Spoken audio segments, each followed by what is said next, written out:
Good morning. Call the board meeting to order. Please rise for the Pledge of Allegiance. I pledge allegiance to the flag of the United States of America and to the republic for which it stands, one nation under God, indivisible, with liberty and justice for all. Again, good morning. Before we start with the agenda items, we have a message from our auditor treasurer's office that our administrator is going to read, please. Thank you, Mr. Chair. From the auditor treasurer, a reminder to our voters, McLeod County does not have any local elections or any special elections today. So nothing with city, school, or township to fill any vacant offices. Thank you. Thank you. Moving on with the agenda, consideration of the agenda items. No changes, Mr. Chair. Wishes of the board. I'll move to approve. And second. Motion by Commissioner Chachka, second by Commissioner Schmalz.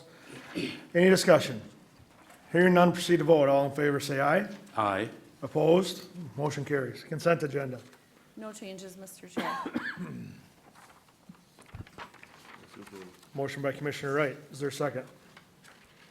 I'll second it. Second by Commissioner Kruger. Thank you. Any discussion? Hearing none, proceed to vote. All in favor, say aye. Aye. Opposed? Motion carries. We have a presentation from Minnesota County's Environmental Trust.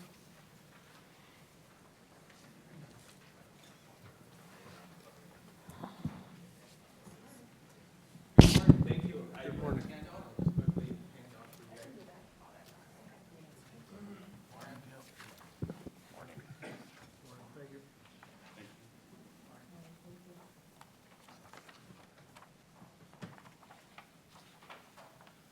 Well, thank you for having me on the agenda this morning. I appreciate being here representing MCIT. We are known as your insurance company, but I'll talk a little bit about why we're not exactly an insurance company here in a second. We have a 4-page handout. I'm not going to read it verbatim, but I will just highlight what each section on each page and just give a brief summary of what it is and what it means. So, again, MCIT, we're your insurance trust pool. Thank you. That a little better?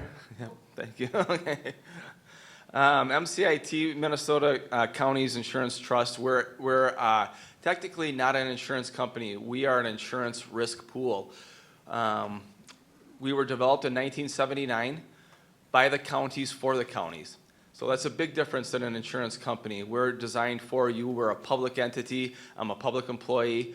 We're designed to provide the county's insurance. So we have 81 of the 87 counties in our pool. The other 6 counties we do not have are the 6 largest ones in Minnesota that actually either self-insure or use other mechanisms. And so we have the proper 81 counties that we want in our pool. We have all 81 that are a good fit for the pool. So again, we were formed in 1979 to provide insurance for you guys. So we try to align our goals with your goals and provide those lines of insurance for you. And I can talk a little bit later how we're constructed, but again, as we kind of flow through this, but if you take on the front page, if you go to the right, commissioners make a difference. So we just ask that as commissioners that you stay apprised of what's going on with your county and MCIT. If we have topical things that you maybe could give your support to, or if you have a large claim that may need your attention, if you would also stay apprised of that and give that to your attention if you could. Also, just so you're aware, at MCIT, we are also beholden to a board. Our board is made up of your cohorts. It's made up of commissioners from around the state, county commissioners that sit on our board that we meet with on a monthly basis. So, the bottom page talks about members do their part. The way we're designed is that each county we ask for a couple primary contacts. So McLeod County, your primary contacts are Sheila Murphy and Donna Rickman. So most of our materials will go through them, and then they can disseminate out as they see fit. We interact with just about everybody from the county, mainly our primary contacts, but I field questions from commissioners, county attorneys, however you guys see fit, but that's kind of how we interact with you, so. On the next page, the next 3 pages, it kind of talks about the state of the market and how we're doing, and it's not relatively great news, and we can get into that, and I can essentially boil it down to one word of what we've been experiencing in the last few years is it's inflation. And it just talks about our costs are rising.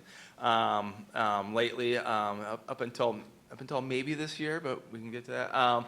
And it's really because of the inflationary factors that we're seeing in the country. Insurance, we're not immune to inflation. As a matter of fact, we're deeply impacted by inflation. And we can kind of talk about those inflationary factors, what we've seen. If you take a look on that second page, the upper left-hand corner, first and foremost, kind of kicks off with a relatively complex subject. We purchase reinsurance, and one of our inflationary factors that we're seeing is that while we provide you insurance, we also purchase insurance.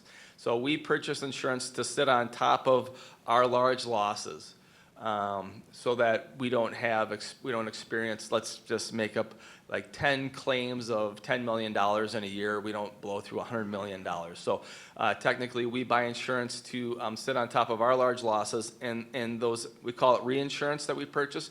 That reinsurance market is set on a global platform, and they're experiencing sometimes double, triple rates. We've had our rates go up 50% in the last 2 years, which is a pinch point. So as a result of that, the way we're constructed, we essentially would take the first $850,000 of a loss, and if it pierced $850,000, we would turn it over to reinsurance. But what we elected to do in 2025 was essentially up our deductible, if you will. We upped it to $1 million. We said we'll accept the first $1 million of a loss for a premium decline, as you would see in other forms of insurance. So with high hopes that we don't experience losses that go above $850,000 to $1 million to erode that premium offset. And knock on wood, here we are in November of 2025, and we're doing really well. So crossing our fingers, that continues to pay off and pay dividends. Really what we're looking at, if you take a look at the bottom page, or the bottom of page 2 there, left-hand side, you can see what our property values are. So for all 81 counties, we provide your property insurance, and we calculate that by the property values that are there. And so if you look at, in 2021, we insured $6.6 billion worth of property values in the 81 counties. In 2025, that's now $9.2 billion, essentially a 39% increase, and most of that is due to inflation. But we have to cover it. We have to cover those values with insurance. So like if you take a look at what you see with your own personal property, and I know you're fully aware of that with the taxes that you have for the county, but putting that lens aside, it's something that it's great that it goes up in value versus decreases in value, but the problem is we do have to cover it. Some of that is not all inflation. It's also new construction. So if counties build new jails, new highway garages, new county buildings, that's tens of millions. The billions is really coming from inflation. So if you take a look at the third page here, jumping over to page 3, upper left-hand corner, we also provide to you your property liability and workers' compensation insurance. Again, for let's say property and liability, the inflationary factors we see. Again, when I talk about what are those inflationary streams, on the property side, it's the cost to repair or new construction, the cost of building materials in the last 2-3 years, the cost of concrete, sheetrock, lumber, electrical, paying for trades has all gone up, and that's where we're seeing the inflation. With the work comp, we provide you your work comp insurance. What that is, if you have a county employee who's injured on the job and they need medical attention, we pay for their medical attention. We also pay for their lost wages if they're off work, home healing. And again, those costs have gone up as well. So that's the major reason why we've seen costs go up in the last couple of years. That's kind of the bulk of the rationale as to why. If you take a look though to the upper right, we have given out dividends, and we continue to do so. You see your dividend there that you had in 2024, and those are being calculated, again, to be given out in 2025, you'll receive in 2026. Very happy to do that. We're very pleased to be able to do that. The way we're constructed is kind of like I talked about at the beginning, is we essentially at the beginning of the year, we take in your contributions, or as you know them as your premiums. So we take in your premiums for, let's say, 2025, and then we back out, we pay for all the claims that the counties experience. And then our expenses, and what's left over, we give back to the counties. It's your money, and that's how we're constructed. We're really a nonprofit, so that's how it's designed. So that's based on how the pool performs, that's how you receive your dividends. That's how we're constructed. Since 1979, we've always given out a dividend, thankfully. We've never essentially operated in the red. We've always operated in the black, and we intend for that to continue. If you take a look at the bottom of the page 3 there, we also provide to you your cyber insurance. And we've seen this field just grow exponentially and getting more and more complex every year. So what I'd like to highlight here, in 2023, for instance, we had a rough year for cyber activity, for bad actors, for claims in this realm. We paid out $1.7 million in claims and losses in 2023. And it gave us pause to think, wow, is this the new norm? I mean, it's relatively new. You can see we've really been tracking this since 2020. And is it just going to kind of start from here and go up from here? Or what's going to happen? Well, lo and behold, in 2024, we experienced 567,000 losses in claims, a $1.12 million decrease. And we know why. And the great part about the why is from 2023 to 2024, counties have bolstered their preventative measures, specifically in the area of employee training. We've helped disseminate trainings called Know Before You Go. And what it does is it helps look at what are high-risk emails you may get, red flag emails or malicious links. That's how most of the bad actors are getting into the counties these days. The bad actors aren't circumventing the firewall. They're not coming in through the back. They're still coming in through the front door. So by bolstering employees, just their knowledge about not clicking on red flag emails and malicious links did drop that by $1.1 million, which is huge. And also, counties have also, we've seen where they, on the backside, they have bolstered their firewalls and things like that, like they should, and that's been awesome. So that multi-factor approach has really paid dividends, and we hope that's the trend. But, as we continue to monitor this and watch this, but unfortunately, as more bad actors move into this space, it's going to be a continuous fight. And so we're just always trying to be on the front end and help you combat this world we're living in now. So you may think, well, are counties a target? Well, yes and no. They're really the biggest things they're not really targeting is the point of sale where you may have the licenses and that thing. Even though you do have debit and credit cards, what they're really going after is your health and human services records. They're trying to mine those that data, social security numbers, things like that. That's where we're seeing the most activity really there. So again, we had a pretty good year so far in 2025. I don't know if it's going to be as good as 2024, but it's not as bad as 2023, and we're still holding on for the next 2 months. But again,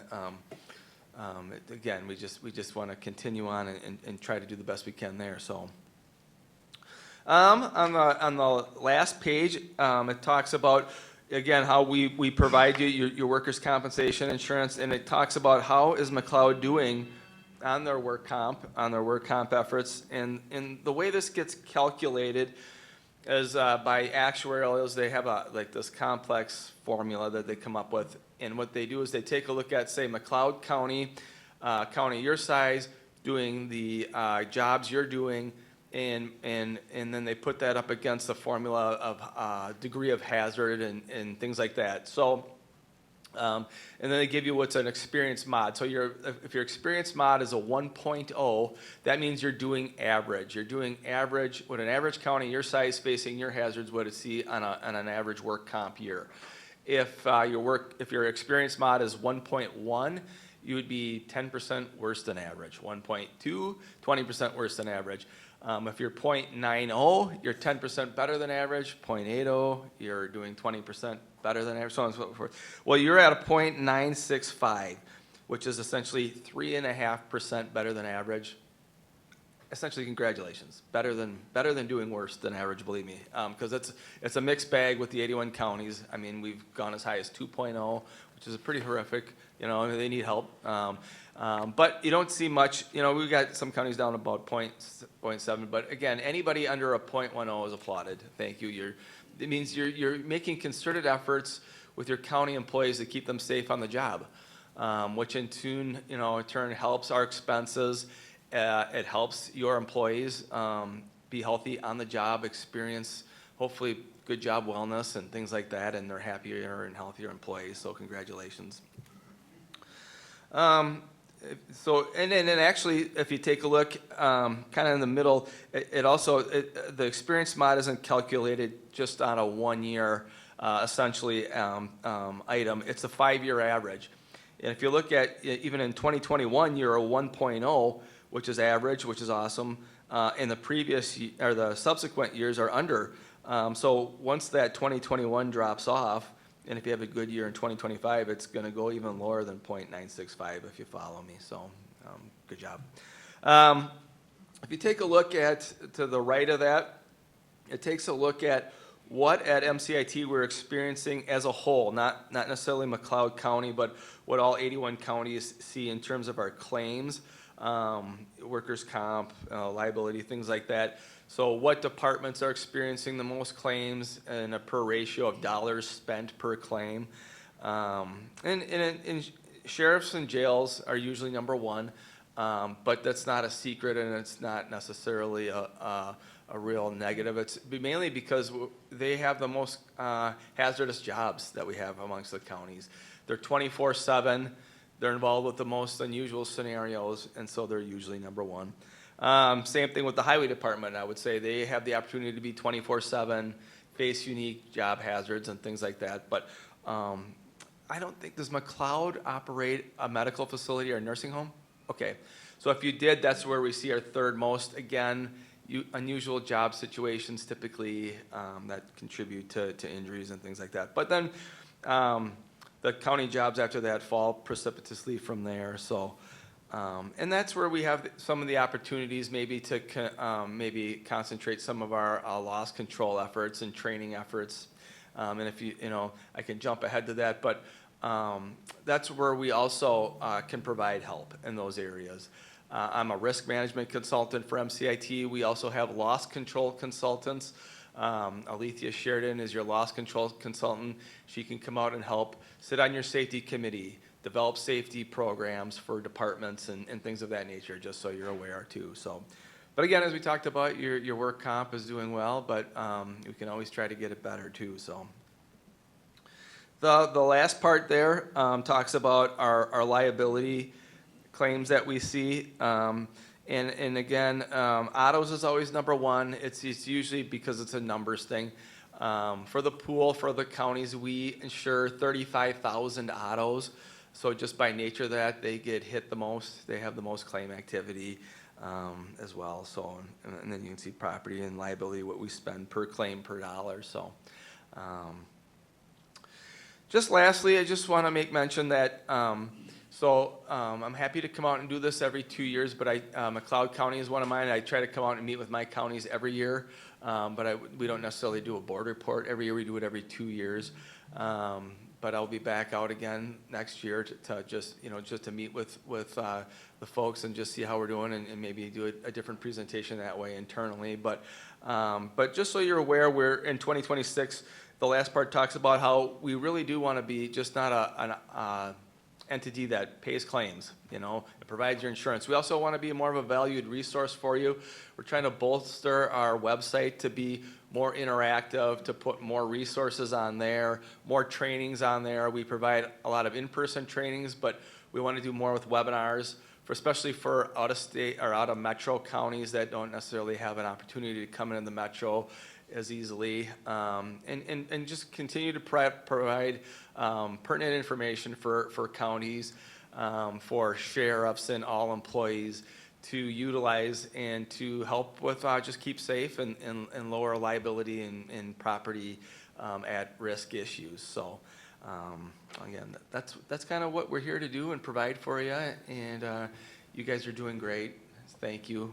Pleased to have you a part of the pool, and if any of you have a crystal ball and can help see what inflation's going to do, but I dare say it's leveling off, and maybe we can get back to business as usual at some point. But I'm looking forward to 2026. So. All right. Thank you. Any questions from the board? Mr. Chair? Commissioner Schmalz. And Jim, thanks for coming in and give us an educational background on MCIT. Sure. The question I have is, we're just coming off a cybersecurity month of October. If you pay out money for a cybersecurity claim, my question is two parts. Have you paid ransomware? And what is the true cost of those claims? Is it getting a county like us up and running again and the time we've lost? Where do those costs land? Yeah, great question, because so we have had, especially in 2023, why we had 1.7 million is we experienced at least 3 pretty hard-hitting ransomware claims. And so there's a sublimit there. So overall, you have $500,000 of coverage for cyber activities. There is a $50,000 sublimit there for extortion. And so these bad actors, if they're savvy, can figure out what the extortion limit is. And so what they say is, they don't say, give me X amount, they say, give me 50,000. And so far, I won't get too far afield, but it's this perverse business model they operate under is, you give us the money, we give you back the data. Because if you give them the money, they give you back the data, they know that's a good business model. They don't keep the data because they don't want to have a reputation of that. They want the money, right? So we're trying to thread that fine needle of, do we pay, do we not pay? So far we've paid, we've gotten back the data, and all has been well. And that's what most entities do if they know the bad actor. So it's just, when we rely on consultants to help us with this, to figure that out. But that's how the extortion has operated thus far. How the claims get constructed. So the other, let's say that was an event where you had that, and 50,000 came out of your 500,000. Now the other 450,000 is a good chunk of change that helps for all those other things that you're talking about. Say your server got decimated while they extracted it, or we still think they're hiding out in there. Those dollars are spent to go in there with, they call them IT forensic folks, to try to find them, eradicate them, and also to get you back up online, to rebuild or whatever we need to do to get your servers back up and running. So it's kind of all encompassed under that roof, that 500,000.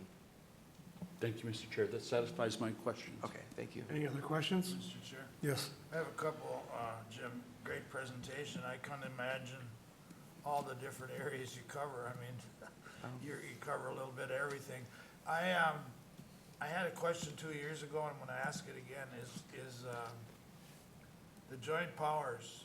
When we were involved in the joint powers, it happened to us where we had a liability claim, and MCIT doesn't cover that because it is a joint powers. And I never got a really good answer on why that is. Even if both counties involved in the joint powers are members of MCIT, they're still not covered.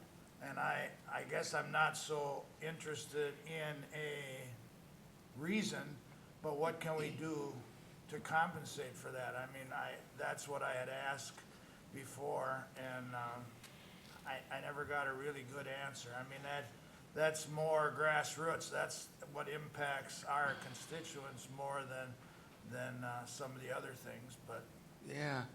Yeah, I guess I'm not knowledgeable in any of the particulars, but the way I know it is that, you have your liability insurance through us, but when you form a joint powers, you become a separate entity, but you still have our lines of insurance that should respond.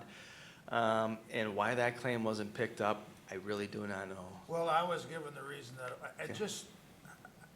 I don't know, I didn't know if I expected an answer anyway, but I'm gonna keep nagging about it, cause there's some projects you get into that are joint powers, and I don't like to be hanging in limbo, Yeah. not knowing, I got a good guess, but that doesn't Okay. mean anything, but Well- I mean, it's because just what you said, it's a separate project, it's not really each county's, but Right. we both are involved in MCIT. Well, if albeit, I mean, you've piqued my interest, so I can go back to claims and get an answer for you if Jot you it want, down. exactly, and man, I don't have a problem with that, to determine why, and so, did they issue you any rationale letter, or per se? Just kinda roughly what you just said, it's a separate deal, but I'm not so, I'll take that for an answer, except what do we do? Yeah, What do we do when we have these joint power meetings then? Who Right. do we reach out to? right. To, make sure we're covered? Yeah, I mean, every claim has its own nuances, and so I would want to find those details for you and see why, and come up, hopefully I can determine a rationale that I can explain to you, and I'll look into that, my word. And I just had reached out, or I think our administrator reached out to this, I think it was you or somebody in MCIT on a project we have coming up that requires, limits on their liability, and you don't reach all those limits.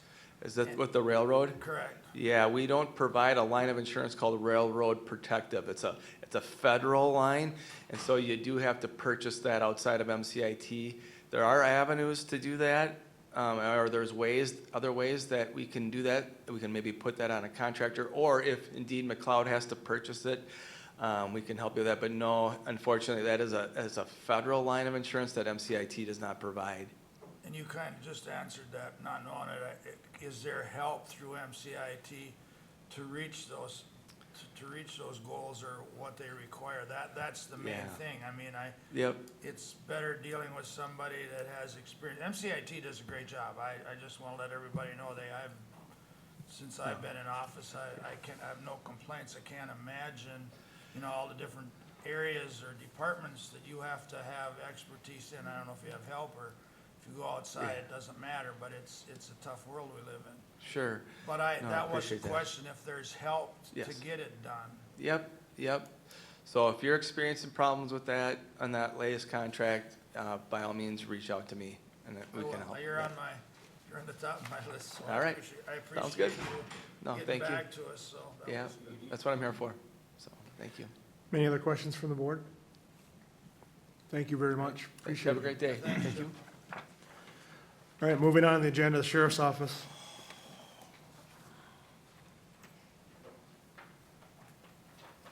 Good morning, Aaron.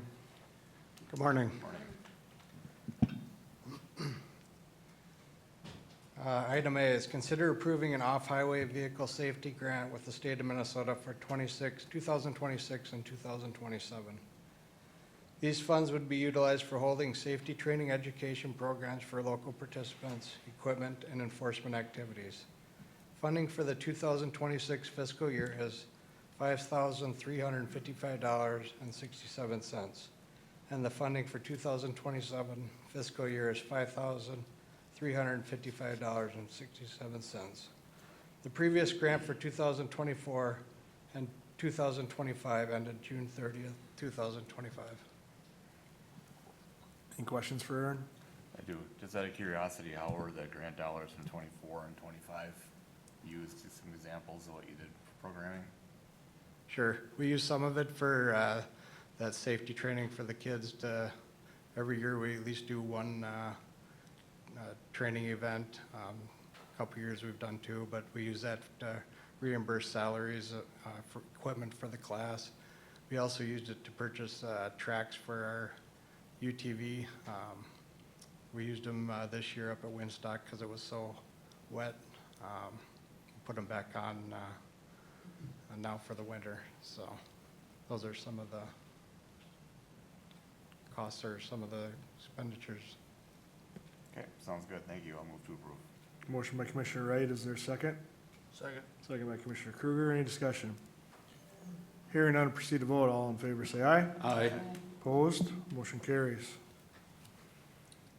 B, consider approving the purchase of a 2026 Ford F-150 via state bid from 1040 Ford, St. Cloud, Minnesota, at the cost of $53,912 with funds from the 2026 Sheriff's Office Budget 01-201. This price includes an extended warranty for 8 years, 150,000 miles with a $0 deductible at the cost of $5,335. The warranty covers vehicle maintenance, including 30 service visits every 5,000 miles. This covers engine oil and filter changes, multi-point inspections, tire rotations, brake pads and linings, shock absorbers, struts, spark plugs, clutch disc, engine belts, coolant hoses and clamps, and wiper blades. This vehicle will replace a 2020 Dodge Durango. Any questions? Just a question, between this item and the next, you have 4 vehicles, are the used ones just going on to auction then? Could you repeat that? Yep, are the used vehicles, are they just going on to auction between this item and the next one? There'll be 4 of them. We're gonna work with building maintenance and see if we can utilize them as fleet vehicles for the county. Okay, So as of right now, no. If some of the vehicles may exceed their life or are in too bad a shape, then we'd send them to auction. But some of them will probably be utilized for fleet vehicles if at all possible. Okay, Aaron, why the truck over just another Durango? The truck is gonna go to one of the patrol sergeants that works with the ATV safety training program. He also does our take it to the box, so, you know, he's hauling the UTVs, he's hauling trailers up to Alexandria, so just a little easier as far as throwing stuff in the back of the truck box and trying to get it in the back of Durangos or SUV. All right. Mr. Chair, Yes, you kind of half answered my question. This vehicle, I'm a pickup guy, by the way, too. I'd take that over a Durango any day, but however, it's not really used in enforcement. I mean, you know, for the simple reason I asked, that's a nice warranty and they give them all the time, but you can't go out and have a chase for 3 hours and then take it to warranty, I'm sure. So, I mean, this is a vehicle that's probably not used in that kind of an atmosphere. No, but it'll be used in patrol, It and will? they understand it'll be a patrol vehicle. Okay. And you're never having trouble with warranties? This will actually be the first time that we've purchased the Okay. extended Well, good warranty luck. on the front side, so we'll find out, but I feel like it No, could I save appreciate the it. department quite a bit of money if it works out. Well, I mean, with the cost, I looked through it too, and I mean, our vehicles are a necessary tool for you guys to operate, but the cost and frequency of having to get in undesirable situations are more and more all the time, and because I have seen firsthand some of our new cars come back in and, you know, after something happened, and it's not always pretty. That's But- right. We haven't had any issues as far as with the standard warranty, as far as getting things done, so I'm hoping it would be the same with the extended warranty. It wasn't a gotcha question, I just was just a little interested in that, because it's a nice read, but it's not always that easy. Right. move to approve, Mr. Chair. thank you. I'll second it. Motion by Commissioner Wright, second by Commissioner Kruger, any discussion? Hearing none, proceed to vote, all in favor say aye. Aye. Opposed, motion carries. Item C, consider approving the purchase of 2026 Dodge Durangos via state bid from Dodge of Burnsville, Minnesota, at a total cost of $128,172, with funds from the 2026 Sheriff's Office budget 01-201. The cost of each vehicle is $42,724. These vehicles will replace a 2014 Ford Taurus, 2014 Ford Explorer, and a 2018 Ford Explorer. Move to approve. Motion by Commissioner Kruger, is there a second? Second. Second by Commissioner Schmalz, any discussion? Mr. Chair, Yes. I think as we see these requests come before us, it's important that we have a reliable fleet with a fleet that's well-maintained, and I look at, you know, a capital investment like this as a good investment. So thank you for bringing it forward today. Thank you. Any further discussion? Hearing none, proceed to vote. All in favor, say aye. Aye. Opposed? Motion carries. Item D, consider approving the addition of a second K-9 through Performance Kennel Incorporated, Buffalo, Minnesota, at the cost of $13,000, with funds from the 2026 Sheriff's Office budget 01-201. The Sheriff's Office will utilize a $7,500 grant received from the American Kennel Club to help offset the cost of the dog. It is anticipated the K-9 would arrive in December or January, with the K-9 team attending the school in spring of 2026. The cost for the 12-week K-9 schooling is $7,500, which will be from the 2026 budget. I'll move to approve. Motion by Commissioner Kruger, is there a second? I'll second it. Second by Commissioner Schmalz, any discussion? Mr. Chair. Yes. So I think we're down to, you know, we have one K-9 dog presently. Am I correct on that? That's correct. So I think, you know, having a second dog is probably a good plan, especially as Archie, ages and, you know, gets well accustomed to his duties. So thank you. Thank you. Mr. Chair, Yes. we had always planned for 2 dogs, or didn't we have 2 dogs at one time? Or did we not?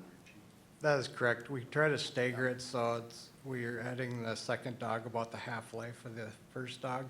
So we kind of, you know, we usually go maybe a year or 2 without a dog, then we'll start up a second dog. That way it ensures that we're never without a K-9. But we try to stagger them. So we do have 2 on for, you know, a couple years that can train together. Then one dog will retire, but the other one will take over. Thank you. No, I think they're a great tool. And I just wanted to make clear, I thought we were budgeted and from the start, we had 2 dogs there, you know, or off, or staggered, whatever it was, but thank you. Yeah, thank you. Any further discussion? Hearing none, proceed to vote. All in favor, say aye. Aye. Opposed? Motion carries. Item E, consider approving a 3-year contract with Prepared New York, to provide assisted call taking and quality assurance platforms for communications officers at a total cost of $63,096.50, with funds from the E911 budget 25-285. Assisted call taking will assist in transcribing the conversation in real time, translating to English immediately if a caller is speaking Spanish. This platform will also translate text to 911 as you communicate, map the location of the call, and artificial intelligence will summarize the incident in real time and capture key details. Quality assurance will give immediate feedback to the call takers and help boost performance. It processes 100% of the calls that come into the communication center. The cost for the first year is $23,165.50 and $19,965.50 for each of the second and third years. Wishes of the board? I will move request, Mr. Chair. Motion by Commissioner Schmalz, is there a second? Second by Commissioner Chachka, any discussion? Mr. Chair. Yes. I think I can recognize, you know, the importance of having, you know, communication as a call comes in. That's the piece of this that kind of impresses me the most, and the fact that that we have the technology to do it as we become a more diverse society that we live in. So I think it's good that these options are available to us. Thank you. Thank you. Any further discussion? I just have a question. Sure. So is this part of dispatch then? When the calls come into dispatch, or where? Yep, it'll Okay. be on a user product for communications officers, you know, a platform, a web-based platform that they'll be able to utilize to assist them with taking calls. Okay, perfect, thank you. Any- Mr. Chair? Yes, sir. Now you just piqued a question for me. Does that, so it's not on all the time? Is this something that's triggered by when there's a, either busy or a full board or something that can't understand? Because I would assume it would help in speed and accuracy to what's going on, but how is it triggered then? Yep, it'll be on 100% of the time, so any call that comes into the communication, they'll be able to see live transcript of that call as they're taking it. So not only will they be able to see the line transcript, their partners will be able to see everything. It'll also map it, it'll be analyzing that call, and, you know, when the call comes in, they'll map where the phone is, but if they give a different address while the call taker's on the phone, it'll also map it. The system will recognize a different address, it'll map that. It's got another platform over here that's summarizing everything, maybe catching key trigger words like guns or weapons or, you know, an assault, and kind of highlighting that for the other people working in dispatch so they can get that information out to the officers as soon as possible. So it's got a lot of good features, and looking forward to. Yeah, good information. I Right. mean, I wasn't even aware that it did that much, but, you know, that's great. Yeah. Any further discussion? Hearing none, proceed to vote. All in favor, say aye. Aye. Opposed? Motion carries. Thank you. Thank you. Building maintenance.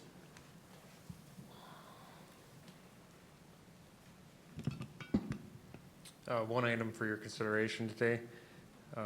Item A, consider approving payment of an invoice from Foster Mechanical from Hutchinson, Minnesota for their work to replace a courthouse water heater at a cost of $9,490 with funds from the county building's major repair budget, 01115. It was discovered that the water heater needed to be replaced shortly before the October 21st, 2025 board meeting, and a proposal could not be added to the agenda in time. As this was an emergency repair, the work has been completed prior to board approval. And thank you for adding that note, because that's rare in how we do things, but this was necessary for that, so. Any questions for Joe? I'll move to approve. Is there a second? I'll second it. Second by Commissioner Kruger. Any discussion? Hearing none, proceed to vote. All in favor, say aye. Aye. Opposed? Motion carries. Thank you.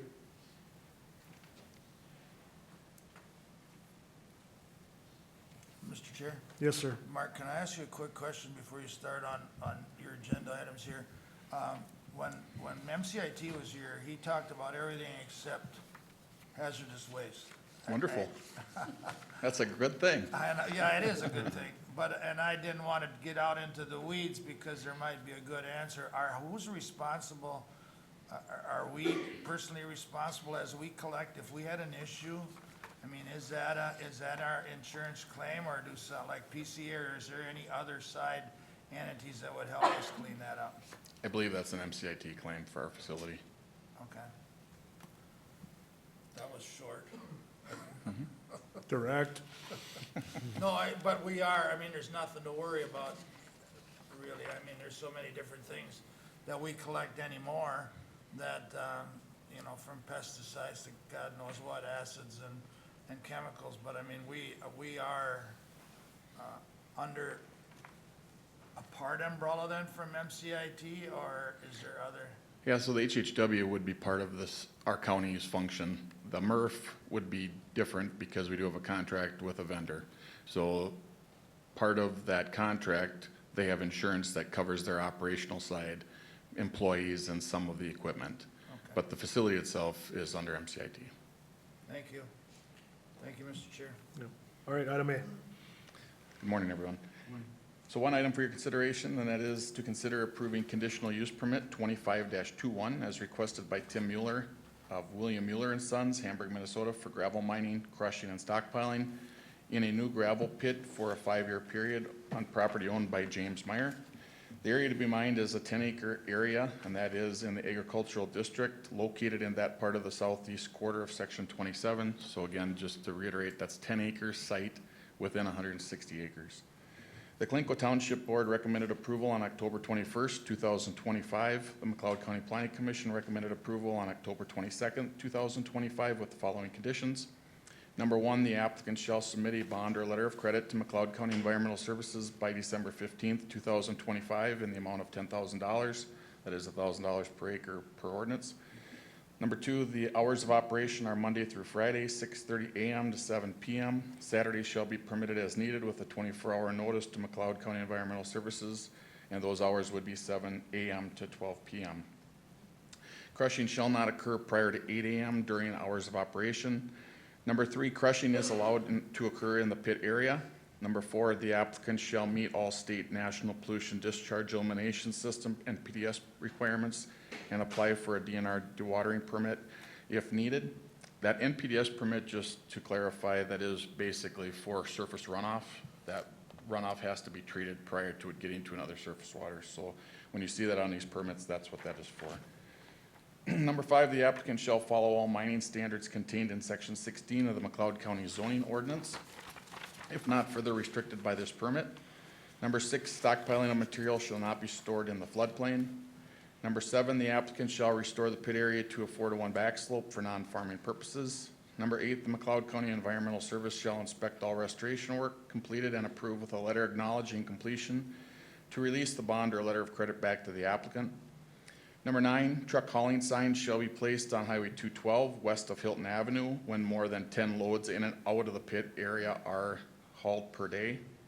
Number 10, an 8-foot high berm shall be installed on the north boundary of the pit area, beginning at the pit access road to the northwest corner of the pit area, and then south to the southwest corner of the pit area prior to excavation of gravel mining.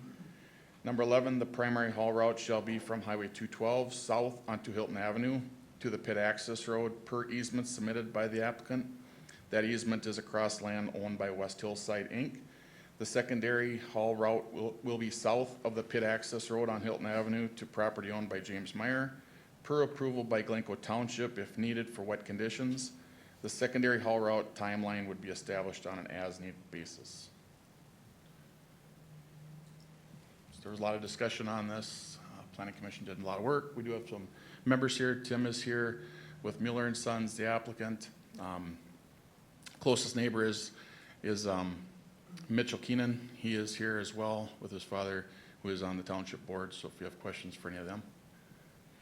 Any questions for Mark or on the information? Mr. Chair, Yes. I don't really have any questions, but I just, being I'm a resident of Glencoe Township, I did attend, I attended the meetings, and, I mean, they were well-discussed, meetings, both out at the site and at the town board meeting, followed the, planning and zoning meeting, and I don't have any questions. Everything that I've seen is what was discussed, but I mean, if there is some, message from the landowners or the Keenans, I'd be welcome. I mean, the rest of the board probably doesn't have privy to everything that I sat through, so I believe Lori also sat through it, or Commissioner Chuskin. Wishes of the board? Mr. Chair. Yes.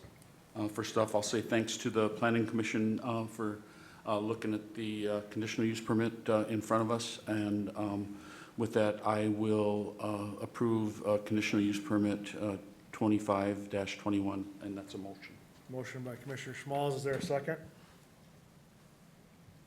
I'll second. Second by Commissioner Chaska. Any discussion? Hearing none, we'll proceed to vote. All in favor, say aye. Aye. Opposed? Motion carries. Thank you. Thank you.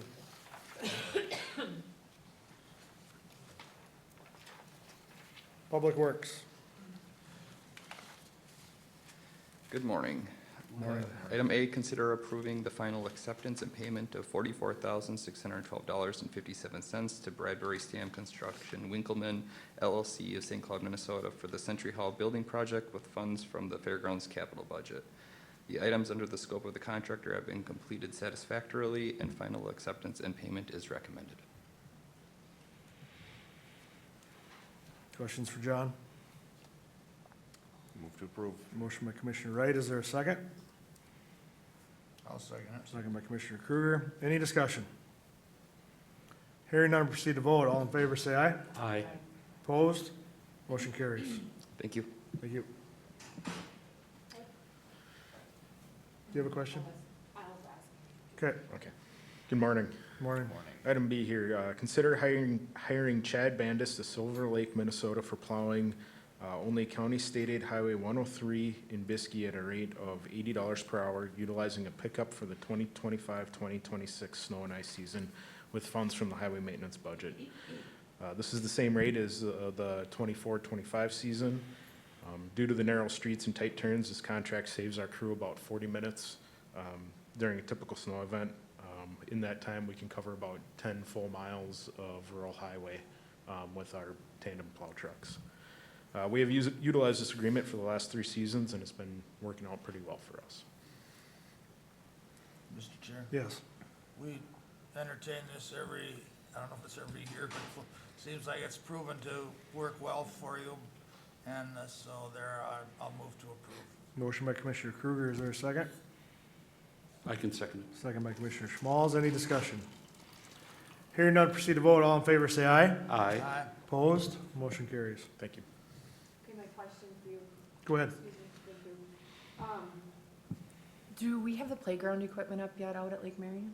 Lake Marion is in progress right now, this week. It is, okay. I thought I drove by yesterday morning and I was trying to look and I'm like, I think it's still sitting there yet, but I wasn't quite sure. Yep, So, Piepenburg, my understanding is Piepenburg is done. Yep. Okay, cool, thank you. IT, Matthew. Good morning. Morning. 2 items this morning. Item A, consider approving the 3-year Microsoft Enterprise Agreement from SHI Somerset, New Jersey at a state contract price of $987,567.24, made in annual payments of $329,189.08 with funds from the information technology budget. Our current enterprise agreement expires on November 30th of 2025. This new agreement covers all of the Microsoft software that the county uses and begins December 1, 2025. Included in this agreement is the Microsoft 365, which includes email, SharePoint, Teams, and more, Windows Enterprise, which is used on our desktops and laptops, server licensing, including Windows Server, SQL Server, and more, and Azure hosting, which is Microsoft Cloud Hosting Services. Questions for Matt? I'll move to approve. Is there a second? Second. Second by Commissioner Wright. These are big numbers and things that we go through often. I know I'll get some sort of call or random person running into me asking about all these prices, but they are budgeted and part of the system that has been built. So, is there any further discussion? Hearing none, proceed to vote. All in favor, say aye. Aye. Opposed? Motion carries. Item B, consider approving the 3-year Cisco Enterprise Agreement from Insight Public Sector of Chandler, Arizona for Cisco software licensing used on our network infrastructure components for a state contract price of $156,726.51, made in annual payments of $52,242.17 with funds from the information technology budget. Cisco licensing provides access to features that are not included in the base product, such as security features and automation tools. The enterprise agreement is expected to save the county more than $15,000 annually with over annual renewals. Exigent Solutions of Minneapolis provided a second quote of $201,000 $936.93. Mr. Chair. Yes. Matt, it saved, that was a question I had earlier. It saved us what from the previous contract? It'll save us approximately $15,000 or more every year. Okay, that's a question I did have when we put it in the agenda, but with that, I'll move to approve. Motion by Commissioner Kruger. Is there a second? I'll second it. Any discussion? And the 15 grand is because we're signing the contract. Correct. Yep, Mr. Chair? Yes. And that was, I knew we had to be doing something earlier, and I was just want to be clear, this is we've talked about a little, AI and all this stuff is quite a deal. I'm not even going to try to claim I understand it, but it is very, very important. And I appreciate the work that you do to stay on top of it. But Thank you. Any further discussion? Hearing none, proceed to vote. All in favor, say aye. Aye. Opposed? Motion carried. Thank you. Mr. Chair, Matt, before you leave, in our training videos, was that you on one of those videos doing the interpretation or doing the thing? I mean, and I don't mean to pick on you, but you did a good job. I mean, you've got a second calling if everything. I don't know if I should reveal my secrets or not. Well, I wasn't sure. Nowadays, it could be AI for what it is, but you did a nice job. Yes, that was me. So All right. just to clarify that, but thank you. Employee relations. Hey, good morning. Morning.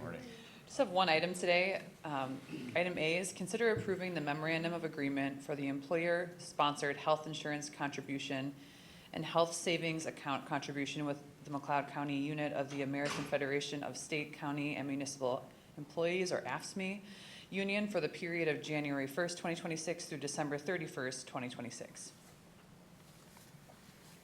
Mr. Chair, I'll move approval. Motion by Commissioner Schmalz. Is there a second? Second by Commissioner Chachka. Any discussion? Hearing none, proceed to vote. All in favor, say aye. Aye. Opposed? Motion carries. Thank you. Thank you. On to county administration. We'll review our calendars. Commissioner Kruger, whenever you're ready. Thank you, Mr. Chair. Since our last board meeting, I already alluded to in our CUP approval, I attended a couple of township meetings trying to understand all the conditions and get a handle on the whole situation. I mean, it impacts a number of people there, and obviously gravel is something that as a county we need, and it'll help us in the long run on a lot of our jobs, having shorter transportation routes. I also had an HRA meeting on the 22nd. I met on the 30th with our CD12 railroad crossing situation. We also talked a little bit about that at MCIT when Jim was here. There's some open questions yet there, but we're moving forward the best we can in order to get some bid numbers.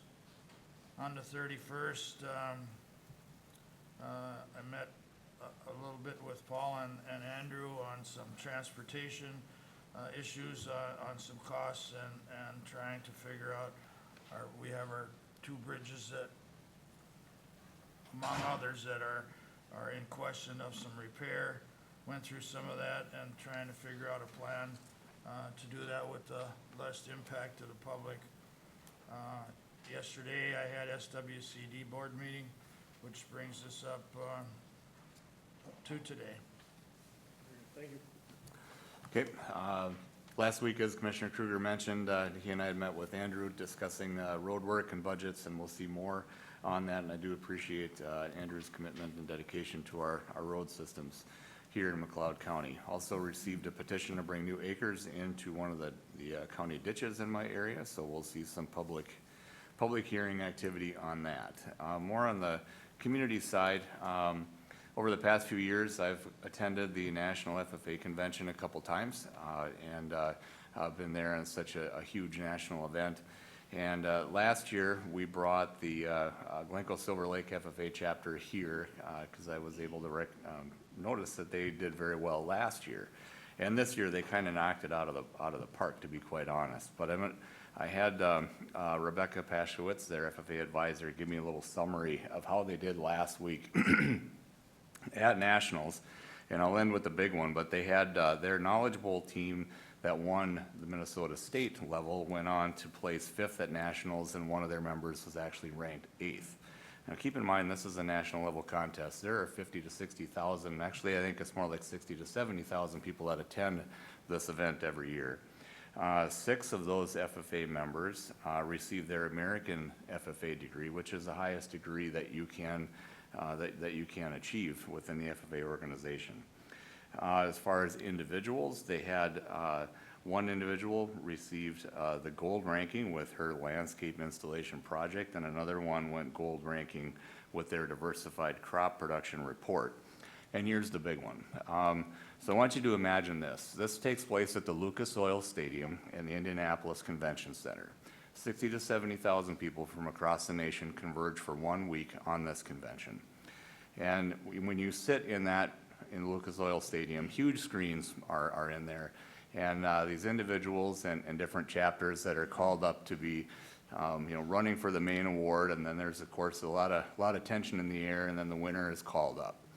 And the Glencoe Silver Lake FFA chapter received an award called the National Model of Excellence Winner. And here's a quick summary of how Rebecca summarized this. The most notable was the fact that the largest award a chapter can receive, and the one that is still setting in for our members, advisors, our school and community, the Glencoe Silver Lake FFA was named the National Model of Excellence Winner, an honor that states that we are the #1 FFA chapter out of nearly 10,000 in the nation. We'll be having a large gathering open to the public at our school in the next few weeks and invite everyone from the board to attend. We look forward to celebrate this year all year long and valuing its meaning for years to come. #1 chapter in the entire nation. And that is just absolutely amazing. And it's right here under our feet. So good job, Doug. But I think I did ask Rebecca if they would perhaps find time to bring their chapter and members to our next board meeting. I think it's worthwhile to give them a little bit of a spotlight here for those accomplishments. That is just amazing times 100 to know that chapter here took the highest award possible nationwide. So that's a commitment of all the way across the school, the community, the volunteers, the student, and of course the advisors. So I think that's pretty cool. I think that there's more coming on that. I think people in the Glencoe area are already aware of this, but it's just a few days old, so I thought I'd bring that update here. So, Thank you, Commissioner. I'd also ask that our administrator, whoever, try to, find a time in our meeting to recognize their achievements. Yep. And get us the date of whatever they have here locally. Because that is really something to be proud of for our whole county, not just for Glencoe. It's for our whole county. The FFA has its challenges, and I just really appreciate. I had listened to a couple interviews on the radio, but not the update that you just gave. So appreciate that, Commissioner. Yep. Yeah, I think it's no doubt, no brainer. We'll schedule that for hopefully even the next meeting to have them come in. We're not Lucas Oil Stadium. We have a nice place, but I don't know that we're quite close. that. We're But close. they're gonna have to come see us anyway, I hope. For me, really just some conversations with the Colma Township regarding things in their area. Try to be as open as I can with those town boards, like everybody on our board is. It was it was phone call based, which obviously works better for me a lot of the times, and had some good conversations with that. And the only other thing that I think the board should be aware of, working on a culvert issue on ditch 3, and the elevation with it, trying to work through that. I appreciate the calls I got on it, the information that I got, and the professionalism in which it was presented. And we'll work through that. I don't know I'm obviously cursed. I have last year I've had the 2 easiest ditch projects in the world, and they both seem to be a problem somehow down the road once we get going. But this one, I don't think is as bad as the other one. So we'll have to figure that out with some historical data, which is always sometimes difficult to figure out what those elevations of those culverts should be, and if and when they were replaced, and the elevations they were put back at. So more to come on that. Commissioner Schmalz? Thank you, Mr. Chair. And my comment would be, I don't think there are any easy ditch solutions out there. It's a process that we all go through. That's fair. We make an assumption that it's going to be easy, but they aren't. So thanks for your work on that, Mr. Chair. Since our last board meeting, which was held in Hutchinson, we did have a workshop after that board meeting on the 21st of October. And then the following day, I attended the AMC District 7 meeting.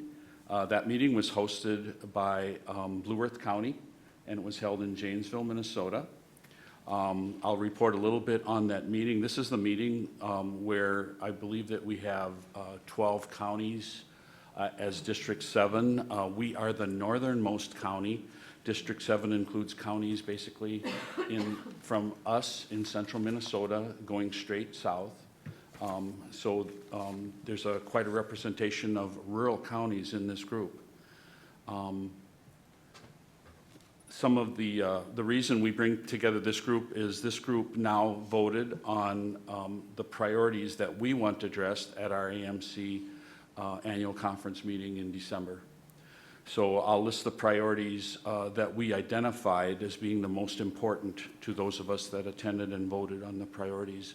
The number 1 priority was the tech modernization of HHS software. We saw a presentation at Fall Policy Conference on how difficult it is for Health and Human Services to use software programs related to Minnesota Department of Health and their department. So that's identified as number 1. Number 2 was mental health. Number 3 was to focus on highway bonding bills that might be in front of the legislature this coming session early next year. Number 4 came in as a solid waste. And number 5 was SNAP benefits. There was time spent by AMC staff discussing, what we might all be facing with SNAP benefits and the lack of them. I think many of us relayed concerns about what it's going to mean locally, and the concern I relayed was that I thought it would have a very detrimental effect on the utilization of our McLeod County emergency food shelf sites. The anticipation is those sites will be, again, overwhelmed with more people looking for food benefits. The group did remind us about, and this is more for administration, if there are any newsletter items that were pertinent to go out to the AMC counties in Minnesota, they can be submitted and screened for inclusion in their newsletters that go out periodically. One of the more important topics, I think Commissioner Kruger asked me if there was going to be a discussion about a rifle shotgun regulation here in our southern counties, and there was a presentation on their agenda, and they did take a poll, and of our southern counties, if you think about how we're made up and how they're made up to the south of us, the poll that was taken and those responding pretty much indicated that we all want to maintain the shotgun hunting as it we've had it in the past. So that's where those counties are landing with the shotgun issue for next year's fall hunting season. And then lastly, worthy to note would be the Fall Policy Conference for 2026. The site to meet will be moved to Bemidji.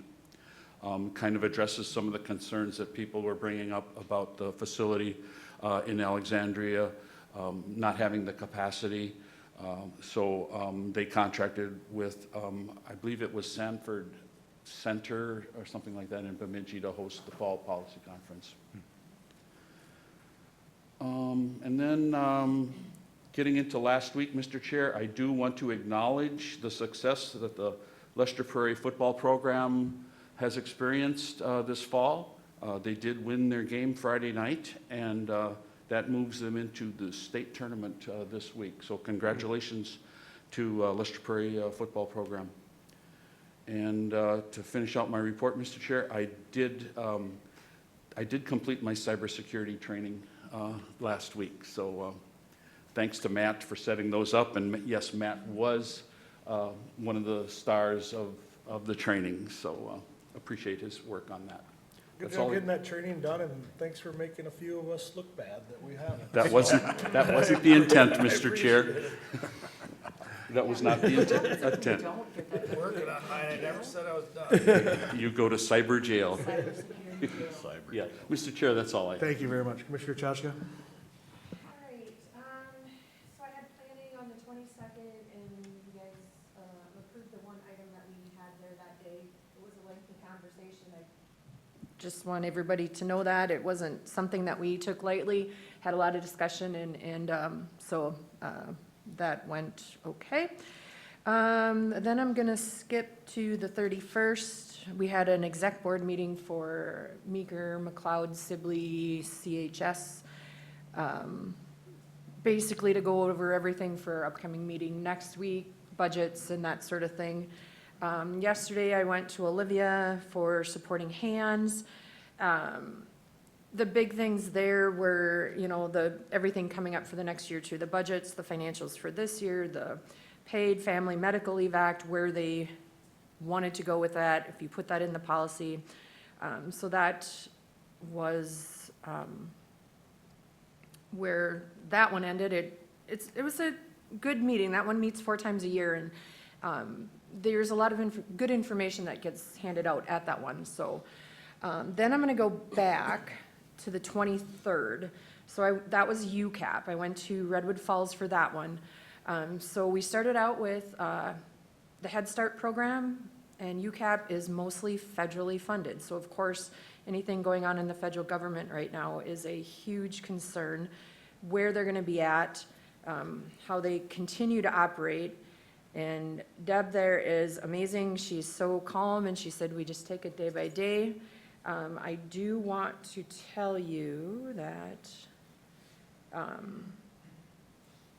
so she just keeps us updated every day, or a couple times a week she'll send out emails. But the one an email that I got this morning from Kaisa, from the CHS, Meeker, McLeod, Sibley CHS, is that they have funding for WIC into December. That was a big issue that we had discussed, like we can maintain for a couple of weeks, but how are we gonna do this long-term as far as funding either WIC, SNAP, whatever.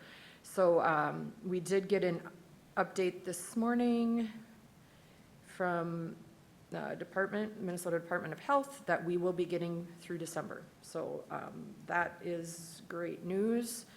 And so there's also, I wanted to make you guys aware, there's a new 8-plex and a 4-plex in Wilmer through UCAP. They're opening that up shortly, hopefully by the end of the year, to families that need someplace to stay, short-term, long-term, whatever they might need. But Deb did make it known to us that they do have opportunities for these people to help out in different areas while they stay there. So it's not just they go and stay there and, you know, they don't have to pay or do whatever. They give back in volunteering. They have computers set up that they can look for jobs, they can apply for jobs. in one of those rooms in that 8 or 4-plex. So if you ever get a chance to go on the back road to Wilmer, they're over on the east side. So that's something I thought was pretty neat. They'd been working on that almost since I started with UCAP, so that's all I got. Mr. Chair? Yes. If I will follow up, or may follow up with the UCAP piece. Yeah, these apartment complexes have been in the works for a couple of years, located in Wilmer. And it's not just that, you know, they're there for people to, shall we say, squat. They have to be looking for jobs. They have to, you know, they're trying to place these people into a normal living environment that the rest of us all experience. And this is to bridge the gap between them not having a place to live to finding their own place and employment. So I just wanted to add that to Commissioner Chutka's report on the UCAP. Thank you. Anything from the attorney's office? Thank you, Mr. Chair. There were a couple of important events in Hutchinson last week that I either participated in or had an interest in, and one of them was on Wednesday, the 29th. It was the Hutchinson Area Youth Ministries, their annual hay drive, which they do as a food drive for the McLeod food shelf, which I'm on the board of directors there, so I've helped this year and past years in that drive and in other matters. But essentially, there's 11 area youth groups and churches that participate, dozens and dozens of children, youth, their parents, other volunteers, and St. A's lets them use the gymnasium. And in 2 hours, folks in town put out food donations, like it's trick-or-treating. That's why it's always around Halloween. And the youth go collect them. They get dropped off at the gymnasium. They get weighed, sorted, and then hauled to the food shelf. And in 2 hours, I think the total was over 15,000 pounds of food that was collected.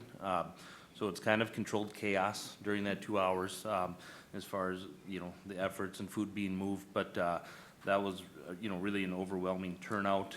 In past years, we've done well. I believe this is the highest collected, and, you know, at the time with, you know, the given food uncertainties that many are experiencing, it was a really great event. So if you're not aware of that, maybe put it on your radar for years to come, because it's pretty impressive to watch, and the community support was awesome. The other event took place the following day on October 30th in Hutchinson, and it was the Hutchinson Area Fraud Awareness Forum. So there were, you know, Hutchinson Police Department had presenters there and provided information. There were also other presenters from, you know, many of the local banks, sheriff's office, and the like. And again, it was timely information with the number of scams, you know, online fraud, and you know, these scams are becoming much more sophisticated than what we've seen in the past. So that was a good opportunity for the public to receive some, you know, free information and resources on what to look out for and what to do in the event that they do encounter or suffer from one of these, you know, fraudulent schemes. So hope to see more of those types of forums in the future, or perhaps, you know, present them in other cities in the county as well. But that's all I've got. Thank you. Administration? Thank you, Mr. Chair. Mr. Chair, excuse me, Sheila. I just wanted one more comment, if I could, please. When I was talking with MCIT Jim and I also commented in my calendar review, another reason I brought that up as far as joint powers and joint ditches is there seems to be some things going on now that there's illegal dumping by both landowners and we don't know who, putting garbage on these buffer strips and actually covering them up. I guess just last week they just dug into something and actually had to move. It was tires and God knows what. But that is a question that I just wanted the commissioners to be aware of. Who then is responsible? I mean, we can keep dumping this stuff onto the drainage system, but I don't know that that's entirely fair.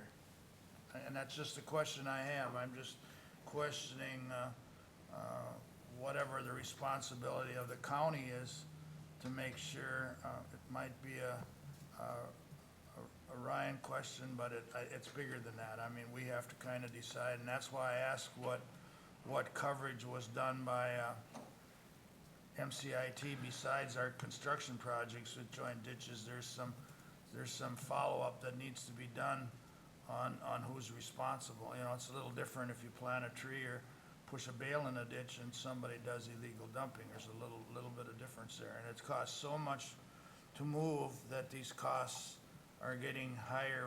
This particular one I'm talking about, it's up in your district, Nathan, I believe, so you might want to talk with Adam. But I mean, if these costs are, like he said, are getting so high to clean them up that, anyhow, I just wanted to make you guys aware of, there's a number of questions why, you know, we gotta make sure our liability insurance is good on some of these projects. Thanks, so Go ahead, Sheila. Thank you. Just to add to Ryan's trick-or-treating within Hutch, it's cool how everyone knows that they're coming, and it was really fun teaching my 15-year-old how to drive around all the kids, and he actually was really respectful, and it was just nice to see that everyone knows what's going on. And I would encourage other cities to copy that effort, maybe at a different time of year, to spread the love. But the kids caught me right as I was bringing my groceries inside, and they were very lucky and got all the cool stuff, so I told them they could have some of the chocolate-covered granola bars. Thank you, though, for sharing that, because if you don't know about it, I mean, it's a really cool event that happens every year. So, thank you. Item A, notification of board workshop following the board meeting on Tuesday, November 18, 2025, here at the McLeod County Government Center, 520 Chandler Avenue North, Glencoe, Minnesota. And then a reminder of that note from earlier from the auditor treasurer, a reminder to our voters in McLeod County. McLeod County does not have any local, city, school, or township elections or any special elections today to fill any vacant offices. That's all I have. Thank you. Thank you. Open forum, press relations, anything? Very good. Looking for a motion to recess to our next board meeting, 9 a.m. on Tuesday, November 18th, 2025 at the McLeod County Government Center, 520 Chandler Avenue North, Glencoe, Minnesota. So moved. Motion by Commissioner Wright. Is there a second? second. Second by Commissioner Kruger. Any discussion? All in favor, say aye. Aye. Opposed? Motion carries. Thank you, everyone. We'll take 5 minutes and start our workshop.